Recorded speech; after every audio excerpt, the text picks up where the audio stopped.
Donc on nous propose une égalité qui contient une inconnue, à savoir x. Donc cette égalité-ci, qui contient une inconnue qui est x, d'accord? C'est une égalité à une inconnue. On appelle ça une équation tout simplement, donc une équation à une inconnue. Ici, l'idée c'est de savoir si les nombres qui sont proposés, c'est-à-dire moins 3, 0 ou 3, sont solutions de cette équation. C'est ce qu'on va essayer de vérifier tout de suite. Donc comme on a vu, il s'agit tout simplement de vérifier si cette égalité est vraie pour x est égal, d'abord à moins 3. Bien, inutile de calculer le membre de droite, il est déjà sous forme numérique, donc on va plutôt calculer le membre de gauche et le membre de gauche uniquement.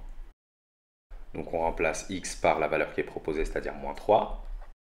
5 fois moins 3, c'est-à-dire moins 15. Moins 15 moins 1, ça fait moins 16. Donc moins 16 au numérateur. Et au dénominateur, on a 7 moins 3, c'est-à-dire 7 plus 3, c'est-à-dire 10. Et en simplifiant, on va simplifier par 2. Donc le tout de toute façon reste négatif. 16, c'est 2 fois 8. Et 10, c'est 2 fois 5. Et on obtient bien moins 8 cinquièmes. Qu'est-ce qu'on peut dire pour moins 3? Eh bien, puisque la valeur de l'inconnu, lorsque l'inconnu prend la valeur moins 3, l'égalité est vraie. Donc on peut dire que moins 3 est solution de cette équation. Donc moins 3 est bien solution de cette équation-là. On va maintenant tester avec la valeur 0. Donc on obtient 0 moins 1, c'est-à-dire moins 1, sur 7 moins 0, c'est-à-dire 7, donc moins 1 septième. Moins 1 septième n'est pas égal à moins 8 cinquième, donc ici on pourrait mettre n'est pas, donc moins 3 est une solution de l'équation, mais quand on dit est solution de l'équation, c'est qu'on sous-entend que c'est une solution de l'équation et qu'il pourrait y en avoir d'autres, bien sûr. Juste ne pas dire donc moins 3 est la solution de l'équation. Si on l'affirme, c'est qu'on est sûr et certain qu'il n'existe pas d'autres solutions à cette équation.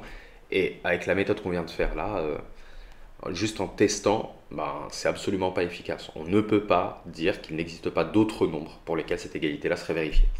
En revanche, 0 n'est pas solution de l'équation ici. Bon, il n'y a rien d'autre à préciser, c'est pas une solution, c'est pas une solution, point barre. Bon, et bien maintenant pour la dernière valeur qu'il reste à tester, donc pour x égale 3, on va tester si c'est bien solution ou non de cette équation-là. Attention à bien avoir le réflexe de simplifier vos fractions, de les ramener vraiment de manière irréductible, parce qu'il n'y a que comme ça qu'on peut vraiment voir si on a égalité ou non. D'accord? Parce qu'une fraction irréductible est quelque part unique. Donc il n'existe qu'une seule fraction irréductible qui serait égale à 7 demi, comme il existe une seule fraction irréductible qui serait égale à moins 8 cinquièmes. Voilà. Donc là on peut clairement dire que ce n'est pas égal, donc 3 n'est pas solution de l'équation. Ce n'est pas solution de l'équation. Voilà.